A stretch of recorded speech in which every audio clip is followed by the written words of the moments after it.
Why do farmers kill wolves? Hello everyone. Have you ever wondered why the number of wolves killed by farmers and hunters keeps rising, even though millions of wolves manage to evade hunters every year? What's driving this conflict? Well, here's the truth: millions of wolves invade farms across the United States every year, causing major headaches for farmers. But it's not just about protecting their crops or livestock. These predators can also pose a serious threat to the safety of their families. So, why do farmers feel the need to take such drastic action? Comment 1 to watch the rest of this video and find out who or what's really to blame. Stay tuned as we dig deeper into this controversial issue and uncover the real reasons behind this age-old conflict. Why do farmers kill wolves? According to the United States Department of Agriculture, wolf attacks on cattle are on the rise, causing over $1 million in damages each year. But it's not just about the money. These attacks are also taking a toll on the morale and security of farmers. The majority of wolf attacks occur between April and October, leaving farmers constantly on edge during these critical months. In response, the government and conservation organizations are joining forces to find solutions, promoting wolf population management to protect farms while preserving the species. One of the most effective methods? Trapping wolves. This approach helps farmers safeguard their livestock without wiping out the wolf population entirely. It's a delicate balance between protecting agriculture and maintaining conservation efforts. But does it really work? Comment 1 to watch the rest of this video and discover the impact of these measures on both farmers and wolves. How do farmers trap wolves? To protect their livestock from wolf attacks, farmers strategically set traps in key areas, along trails, near watering holes, or in spots where wolves are frequently spotted. But trapping isn't as simple as just setting a snare and waiting. It's a carefully planned process that requires skill and caution. When a wolf steps into the trapping zone, the mechanism springs into action, capturing the animal. But here's the catch: these traps must be set with extreme care to ensure the safety of people, livestock, and even other wildlife. Proper training and strict safety protocols are essential to avoid accidentally harming non-target species. Setting traps in deep snow involves a few crucial steps. Location. A flat, firm spot is chosen, usually along a trail or in a snow-cleared area, where wolves are likely to pass. Digging the trap bed. Using a pickaxe, the trapper breaks and smooths the ground to create a secure spot for the trap. Securing the trap. A 1-meter-long chain is attached to the trap, limiting the wolf's movement once caught, ensuring it stays in a safe and manageable area. Concealing the trap is then carefully covered with a fine layer of sawdust, perfectly camouflaged to blend in with the surroundings. This increases the chances of a successful capture, as the wolf remains unaware of the hidden danger. But is trapping really the best solution? Or are there more effective and humane methods to protect livestock from wolves? Comment 1 to find out more about this controversial practice and the ongoing debate between wildlife conservation and agricultural protection. The role of trapping and hunting in wolf population control. At the beginning of the 20th century, an estimated 2 million wolves roamed North America. But as wolf populations grew, so did conflicts with farmers and concerns over human safety. So, how do wildlife managers strike a balance between conservation and protecting livelihoods? Trapping plays a crucial role. It helps monitor and control wolf populations, especially in areas where livestock losses are high or where human-wolf encounters pose a risk. This method is about maintaining balance, protecting farms while supporting wildlife conservation efforts. But it's not just about setting traps. It requires skill, strategy, and a deep understanding of local ecosystems. Guns are another tool in the arsenal. Many American hunters believe firearms are effective for reducing the threat of wolves to livestock. But this comes with serious responsibilities. Strict local laws and regulations must be followed to ensure safety and ethical practices. Improper use can lead to unintended consequences and even legal trouble. In the U.S., wolf hunting is tightly regulated. Permits are mandatory for all participants. State quotas limit the number of wolves hunted each season, with a typical cap of 130 wolves per season. Hunters must be at least 18 years old in most states, although some states allow younger hunters if accompanied by a licensed adult. It's not just about pulling the trigger. Wolf hunting is physically demanding. It requires stamina, mobility, and the mental toughness to navigate rugged terrains and endure long hunting hours. This controversial practice raises an important question. Is hunting and trapping the best way to manage wolf populations? Or are there more humane alternatives that can protect both wildlife and farmer livelihoods? Comment 1 if you want to explore this debate and discover the ongoing battle between conservationists and agricultural communities. How outdoor rifles are changing the game in wolf hunting. Wolves are cunning predators, known for their agility and intelligence. But when they pose a threat, hunters need effective methods to protect themselves and their communities. That's where outdoor rifles come into play. Using rifles equipped with high-precision scopes, hunters can target wolves from a safe distance of 100 to 300 feet. This approach not only maximizes accuracy but also ensures the hunter's safety, minimizing the risk of close encounters with these powerful predators. But it's not just about taking the shot. Wolf hunting requires patience, strategy, and quick thinking. In the face of a sudden attack, hunters must remain calm and focused. The key is to act swiftly yet safely, grabbing their rifle and preparing to defend themselves while maintaining full control of the situation. Timing is everything. Experienced hunters know the importance of waiting for the perfect moment, when they have a clear and safe opportunity to neutralize the threat without putting themselves or others at risk. It's a test of skill, patience, and precision. Interestingly, some hunters are taking a different approach. After observing wolves' intelligence and agility, they've begun to domesticate them, just like local dogs. These trained wolves are used as guard animals, leveraging their natural instincts to protect property and livestock. It's a controversial but innovative solution that's sparking debate in the hunting community. But what do you think? Is using outdoor rifles the most effective way to deal with wolves, or should we explore alternative methods? Should wolves be domesticated to serve as guard animals, or is this a risky practice? We want to hear from you. Leave a number 1 in the comments if you support rifle hunting or a 0 if you're against it. And don't forget to share your thoughts on domesticating wolves.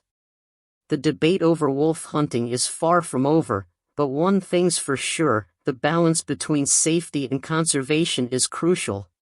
Join the conversation and help shape the future of wildlife management. Australia's deadliest predator, the crocodile crisis. Australia is famous for its unique wildlife, but not all of its residents are friendly. Among the country's most dangerous invaders is the crocodile, the longest living reptile species on the planet and a formidable predator that's causing serious issues for both human safety and local ecosystems.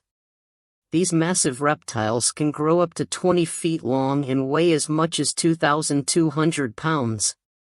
With a bite force of up to 5,000 pounds, they're powerful enough to crush bones in an instant. It's no wonder they're often labeled as the most dangerous reptiles in the world. But it's not just their size that's terrifying. Crocodile populations in Australia have surged, leading to a steady increase in attacks each year. People living near rivers and lakes are constantly at risk, and the growing threat has sparked urgent calls for effective management and safety measures in crocodile-prone areas. So, what's being done about it? Authorities have implemented controlled hunting programs and relocation efforts to manage the crocodile population. But some communities argue that these measures aren't enough to protect residents from these powerful predators. Meanwhile, the debate continues. Should crocodiles be protected as part of Australia's natural heritage, or should more aggressive population control methods be adopted to ensure human safety? What do you think? Should Australia ramp up its crocodile management efforts to protect communities? Or is there a way to coexist with these ancient predators without drastic measures? We want to hear from you. Leave a number 1 in the comments if you support stronger management strategies, or a 0 if you believe crocodiles should be protected. Join the conversation and help shape the future of wildlife management in Australia. The balance between conservation and safety has never been more critical. Crocodile attacks on pets surge. Is your neighborhood safe? Imagine letting your dog out in the yard, only to realize they're never coming back. In Australia, this nightmare is becoming a harsh reality as crocodiles move closer to residential areas, leading to a spike in attacks on domestic pets. These powerful predators aren't just lurking in remote rivers anymore, they're creeping into backyards, parks, and neighborhoods, leaving pet owners devastated. Reports of missing dogs are rising, only to later discover the heartbreaking truth: crocodiles are to blame. This alarming trend has forced pet owners to report the incidents to local authorities, who have responded swiftly by capturing the dangerous reptiles to prevent more attacks. Although no humans have been harmed so far, the threat is real, and the risk is growing. Why is this happening? As crocodile populations expand and encroach on human habitats, they're increasingly targeting pets as a source of food. The result? A terrifying collision between wildlife and suburban life that no pet owner wants to face. Crocodile attacks out of control. Is hunting the only solution? Crocodile attacks are on the rise, and the danger is getting too close to home. In response, wildlife management agencies are taking drastic measures, organizing targeted hunts to protect communities from these deadly predators. Armed with precision rifles, skilled hunters head to the swampy river mounds, a prime gathering spot for crocodiles, especially in the late afternoon when temperatures drop. It's then that these massive reptiles venture onto shore to feed, before slipping back into the murky waters to rest. This is no ordinary hunt. Navigating the treacherous swamps, home to some of the world's most dangerous creatures, demands exceptional skill and courage. Hunters must move with extreme caution because crocodiles are hyper-alert, capable of sensing the faintest sound or movement. One misstep could be fatal. The wait is long and tense. After hours of stillness, a crocodile emerges, drawn to the bait carefully placed by the hunters. This is the moment. They take aim, ensuring a clean, precise shot to minimize suffering and maximize safety. A crack of gunfire echoes, and the crocodile lies motionless. But it's not over. The swamp remains a dangerous labyrinth of predators, requiring hunters to proceed with absolute caution as they retrieve the crocodile. It's a risky operation, but one they're trained to handle with precision and respect for the ecosystem. Is this the right solution? While these controlled hunts protect human lives and pets, they also spark debate about wildlife conservation. Some argue it's a necessary measure to restore balance and safety, while others believe in finding non-lethal alternatives. Crocodile hunting permits in Australia: ethical solution or necessary danger? Crocodile hunting in Australia isn't just about sport, it's a tightly regulated process managed by local authorities to balance safety and conservation. But is it truly ethical or just a necessary danger? To obtain a crocodile hunting permit, hunters must be at least 18 years old and undergo rigorous training in safety and hunting management. This isn't just about learning to shoot, It's about understanding the delicate balance between protecting human communities and preserving natural ecosystems. It's not for the faint of heart. Crocodile hunting demands exceptional physical strength and mental fortitude. Hunters face extreme conditions, navigating dangerous swamps where one wrong move could turn them from predator to prey. This isn't just about skill, it's about survival. But here's the ethical dilemma. Using guns to hunt crocodiles can cause unnecessary suffering, sparking a heated debate about the morality and sustainability of these activities.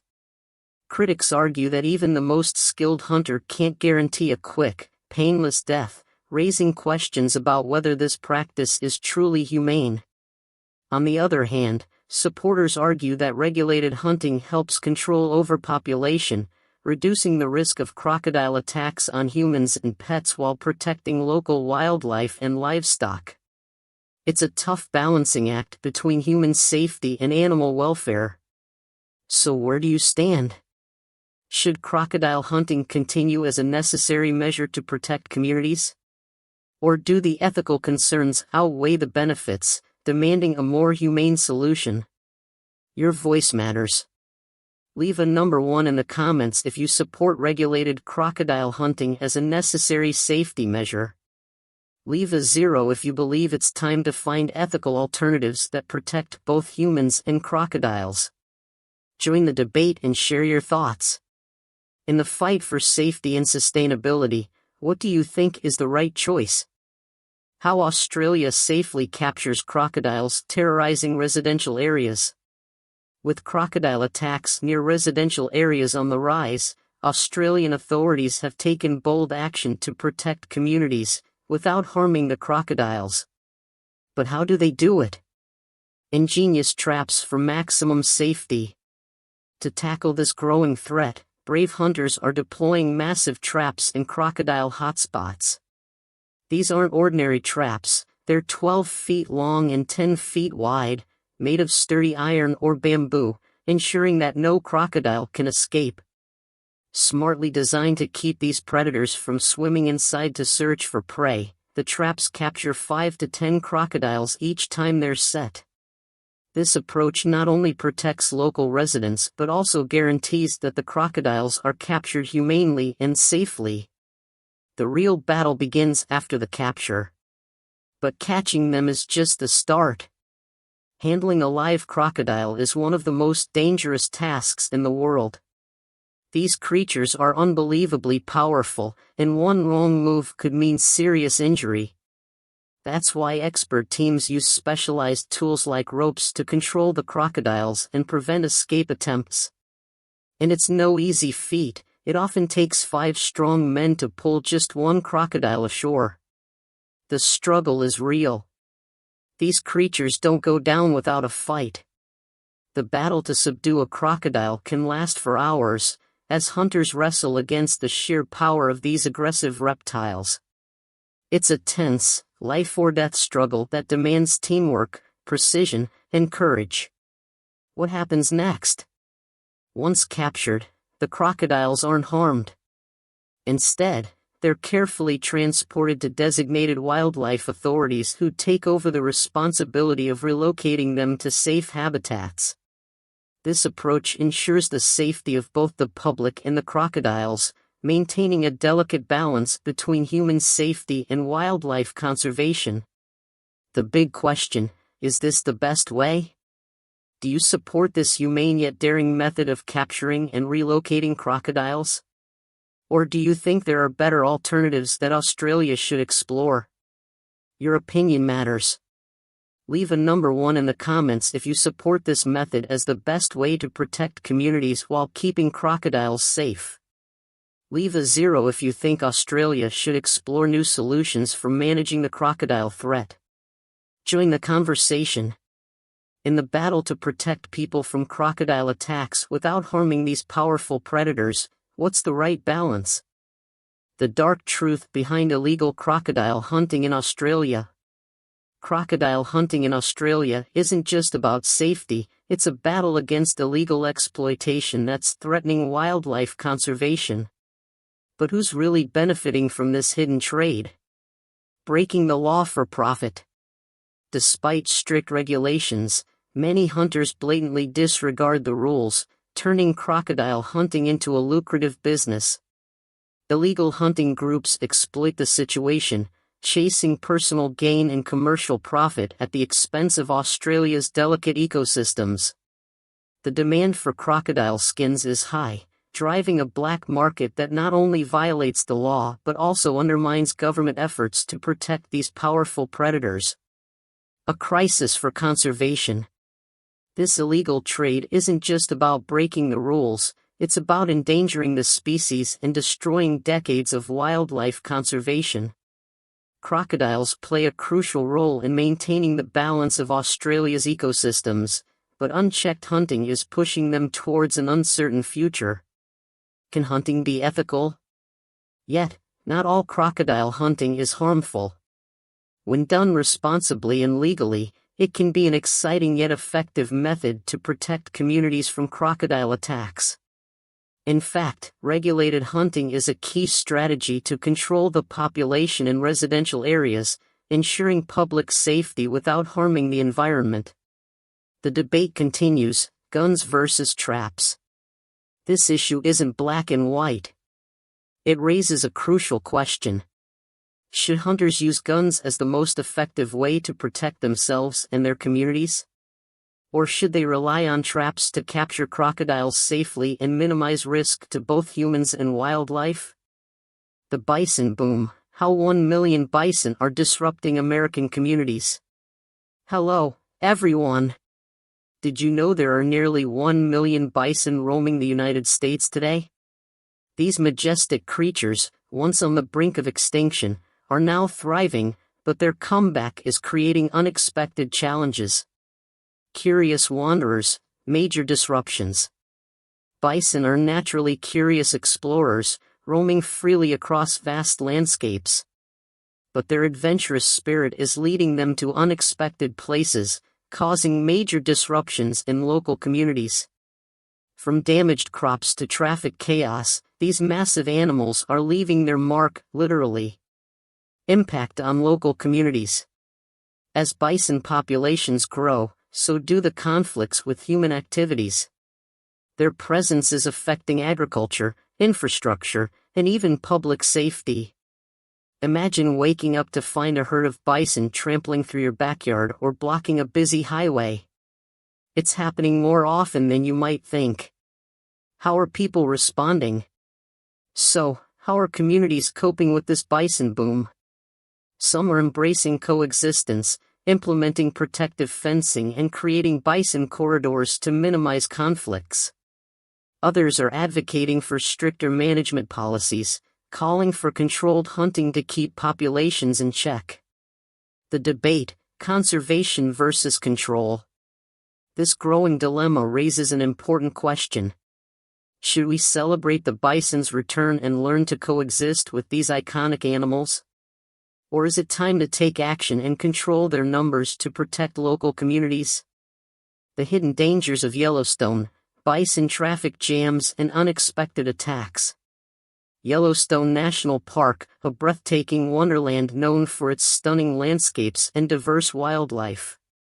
Among its most iconic inhabitants are the majestic bison. But behind their serene presence lies a hidden danger that visitors often underestimate.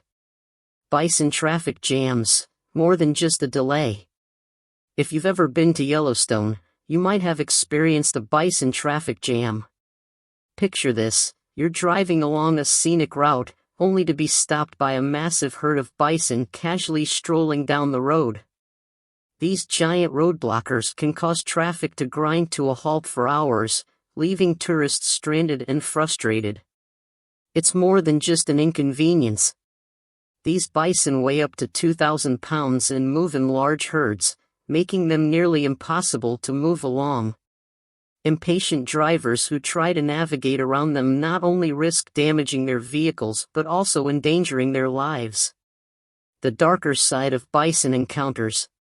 But traffic jams are just the beginning. Bison encounters can quickly turn from fascinating to frightening. These seemingly calm creatures are wild animals with unpredictable behaviors and can be extremely dangerous if provoked. On July 30, 2024, a heart-wrenching incident served as a harsh reminder of this reality. A young child was suddenly attacked by a massive bison, violently tossed into the air, resulting in severe injuries.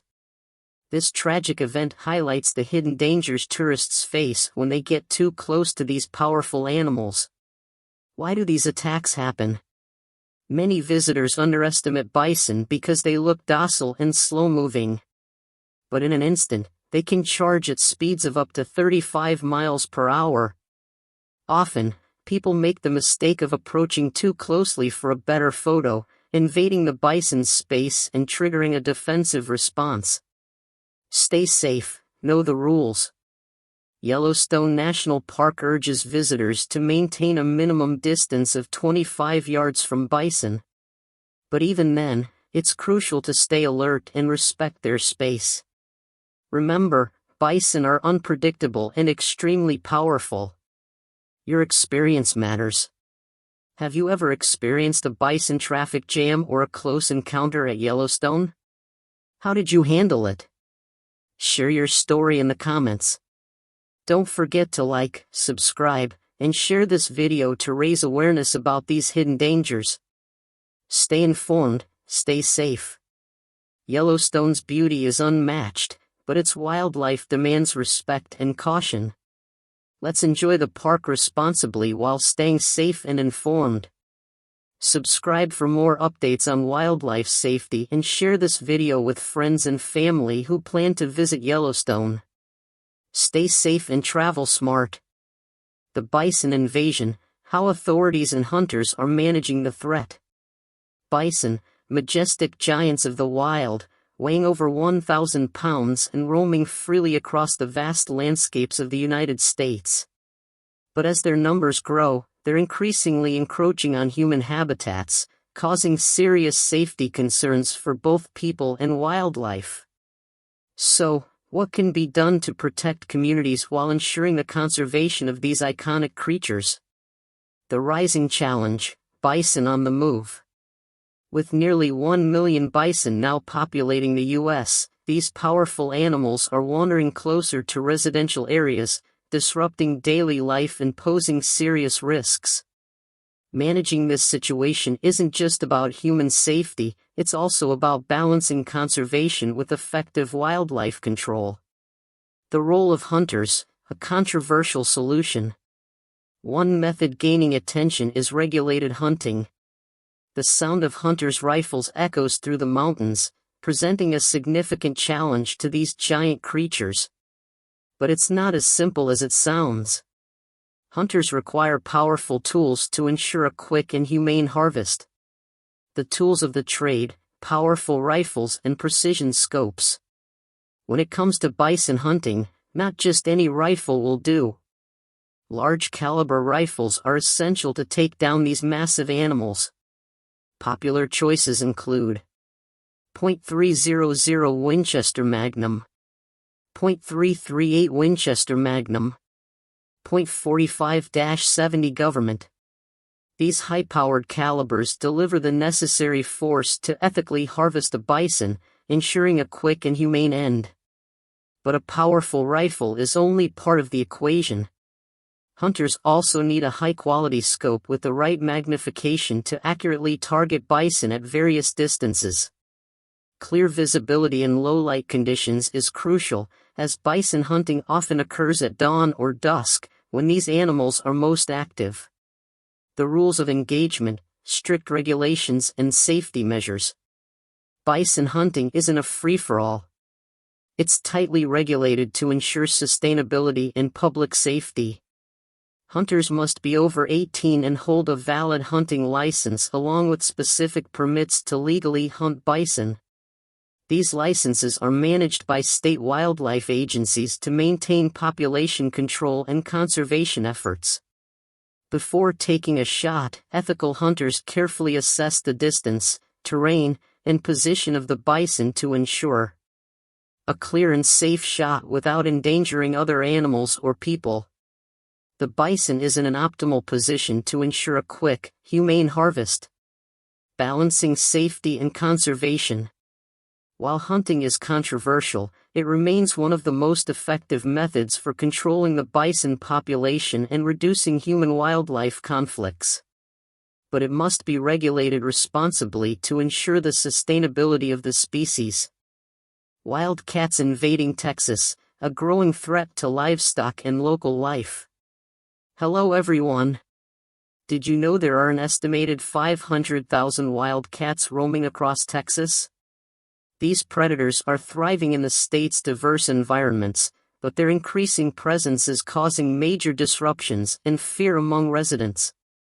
What challenges are these wildcats posing?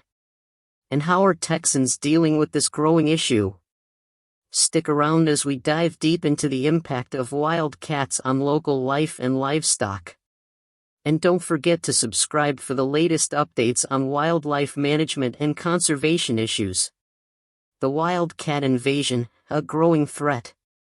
With their populations booming, wildcats are no longer just lurking in the wilderness, they're now encroaching on farmlands, neighborhoods, and even urban areas. These stealthy predators are highly adaptable, thriving in Texas's varied landscapes from dense forests to open plains. But this adaptability has led to serious conflicts with humans, especially livestock farmers who are feeling the impact firsthand. Attacks on livestock, a farmer's nightmare. The consequences of this wildcat invasion are felt most intensely by local farmers. Vital Farms, one of Texas's largest poultry producers, recently reported a surge in wildcat attacks on their flocks. These ruthless predators specifically target chicks and smaller breeds of chickens, which are easy prey due to their size and vulnerability. In one notable incident, a group of wildcats raided the farm, capturing several chicks and leaving the farmer with significant losses. This attack forced the farmer to place the remaining chicks in predator-proof enclosures to prevent further carnage. But the question remains, is this a long-term solution? Or just a temporary fix to a growing problem? Impact on local communities, fear and uncertainty. It's not just farmers who are affected, entire communities are feeling the impact. Residents living near wildcat habitats report frequent sightings, with some even witnessing aggressive behavior. This has created a sense of fear and unease, especially for families with small children and pets. The fight for survival, adaptation and protection. To combat this threat, Texans are adapting and fortifying their homes and farms. Predator-proof fencing and secure enclosures have become essential investments for many landowners. But these measures come with a cost, impacting the financial stability of local farmers. The debate, conservation versus control. The rise of wildcats in Texas has sparked a heated debate. Some argue that these animals are simply reclaiming their natural habitat. Others see them as dangerous invaders that threaten local life and livestock. This debate raises ethical questions about wildlife conservation versus population control, the right to protect livestock versus the protection of native predators, humane management methods versus lethal control measures. How are Texans fighting back? So, how are Texans responding to this growing threat? Some are working with wildlife experts to find non-lethal solutions, like relocation and habitat management. Others are advocating for more aggressive measures, including controlled hunting to reduce wildcat populations. Which side are you on? Should Texans prioritize safety and livestock protection or wildlife conservation? Wildcat attacks on the rise in Texas. How can communities protect themselves? Hello everyone. Did you know that the presence of wildcats in Texas isn't just a threat to livestock but also to human safety? On July 21, 2024, in Dallas County, a couple named Jack and Emma faced a terrifying encounter when a wildcat attacked Emma, leaving her in distress. Jack intervened to protect her, but both were scratched by the aggressive predator. This shocking incident highlights the growing dangers posed by wild cats in populated areas. But how can communities better protect themselves from this escalating threat? And is hunting with rifles the best solution to control their numbers? Stay tuned as we explore the challenges and controversies surrounding wildcat management in Texas. And don't forget to subscribe for the latest updates on wildlife safety and community protection. Wildcats in Texas, a growing danger to humans and livestock. With an estimated 500,000 wildcats roaming across Texas, these predators are not only endangering livestock but are now posing a serious threat to human safety. These stealthy hunters are known for their agility and aggression, making them a serious risk to anyone who crosses their path. As they continue to encroach on human habitats, encounters like the one Jack and Emma experienced are becoming alarmingly common. The July 21st attack, a frightening reality. On July 21, 2024, in Dallas County, Jack and Emma were caught off guard when a wildcat lunged at Emma, leaving her shaken and injured. Jack bravely intervened to defend her, but the wildcat fought back, scratching both of them before retreating. This terrifying incident serves as a stark reminder of the unpredictable nature of wildcats and the serious threat they pose to humans. How can communities protect themselves? As the wildcat population continues to grow, Texas communities are asking, how can we protect our families and livestock from these predators? What measures can be taken to prevent future attacks? Some residents are turning to predator-proof fencing and secured enclosures to protect livestock, but these solutions don't address the risk wildcats pose to humans. Others are calling for more aggressive measures, including hunting to reduce wildcat numbers and ensure community safety. Hunting wildcats, a controversial solution. In Texas, hunting wildcats with rifles is seen as an effective way to control their population and reduce the threat to humans and livestock. But is this the best solution? Or does it raise ethical concerns about wildlife management? The right tools for the job, rifles and scopes. Skilled hunters in Texas often use powerful rifles to humanely and effectively take down wildcats. Commonly used rifles include .223 Remington, .22-250 Remington, .243 Winchester.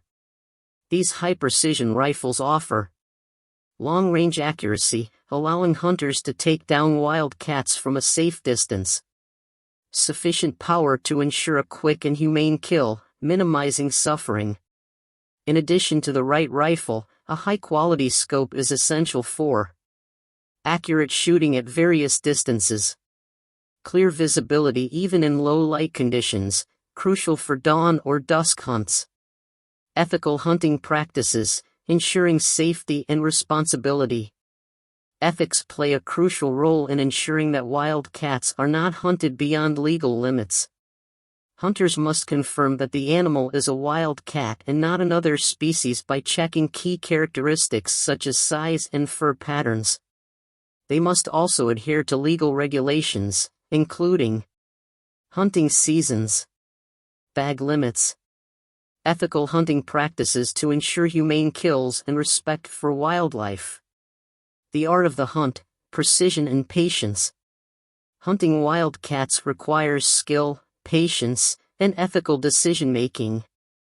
Hunters first estimate the distance to the wildcat using a rangefinder and position themselves for a stable shot using a bipod shooting stick, natural support like a tree or rock.